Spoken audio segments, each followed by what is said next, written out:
Hello there, beautiful souls. I hope you guys are all having a great, blessed day. So something, since this blood moon is in the air, I've really taken accountability within myself and realized that because it runs in my family, correct? The first time I think must have been 6 or 7, a boy who obviously just saw what his parents were doing did it to me, so he humped me, right? And ever since that day, I have been completely addicted to it. I used my stuffed animals as a kid, and then it moved to just doing it myself, and then it moved into guys. And when you don't teach your children that addiction runs in your family, and it can run in all different forms. I've healed plenty, 111, of addictions, alcoholism, all of them. And the only one that was the hardest for me to get over is my sex addiction, because it resonates from childhood. When you have something in childhood, it's very much harder to get rid of it. Just like it's harder for me to stop drinking pop. Yeah, that's easy. That's like a light version of the same thing. I've drank it since I was a child, so it's hard for me to get rid of it, because anytime I drink one pop, I will always fall back into that circle, right? Until you become strong enough not to do that, right? So for me, I had to take accountability that, yes, maybe someone made a mistake, but it was also my doing that led to an addiction. It was my bloodline, my father's bloodline, to be exact, 222. And when we don't teach our kids that, we're not perfect. This is run in our family for generations, but we keep it behind closed doors or we don't talk about it, one person's gonna make it known, right? Just because I did everything in my early adult life or early middle school to high school years, doesn't mean that people didn't see it. It doesn't mean that I was any more special. I was just divinely protected, so I never had a kid because I went to the lowest of the lows. I met people that knew I was broken and used it, and I got to a point where there was no love. It was just a transaction. And when it became a transaction, I no longer cared. It no longer was filling anything other than a need to release. I need to release my pain. 333. That's how I learned to release my pain, was through, I don't know if you can say that word, masturbation, basically. So that's why I say I'm like a divine masculine, because at the end of the day, all men hold that.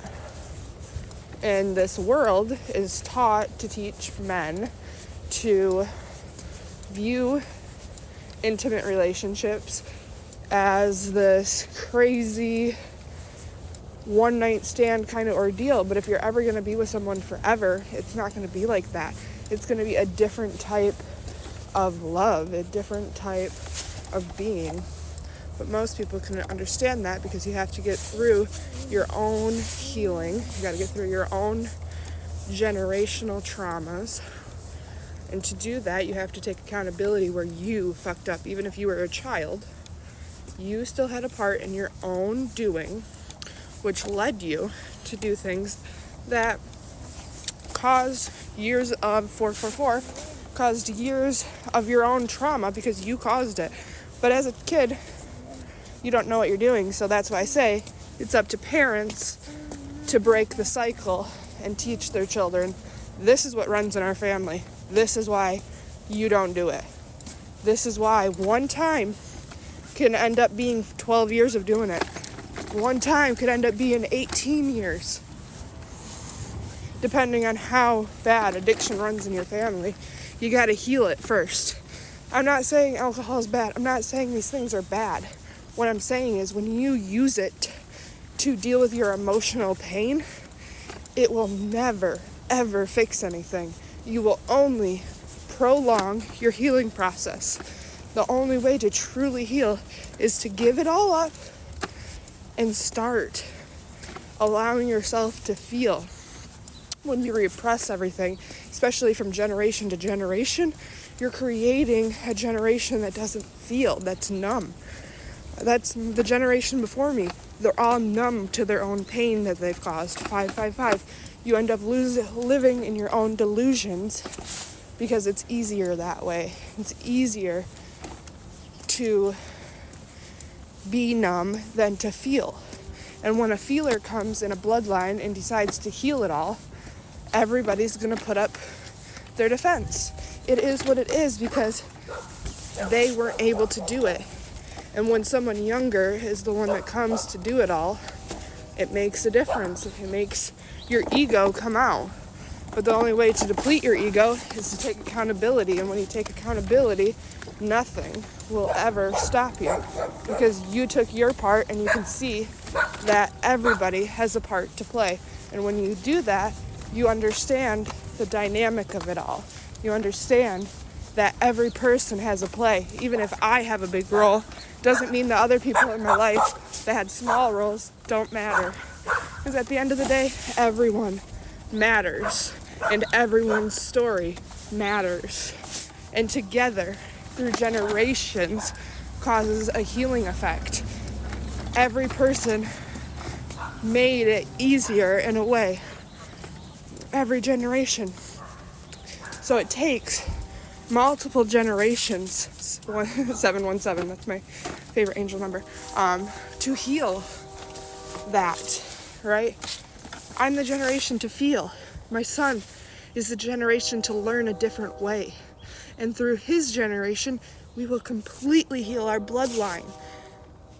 But it's not only up to me, it's up to my son to also heal that.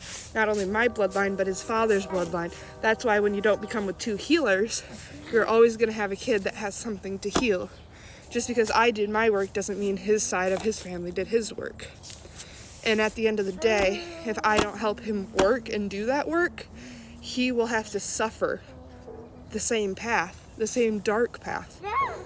But I refuse. So I will heal his father and their bloodline. Because at the end of the day, I'm healing it for my son. So he doesn't have to do the hard work. He can live in light and love. Because I was always meant to be the one to take the darkness. That was my job. I hope you guys all have a great, blessed day.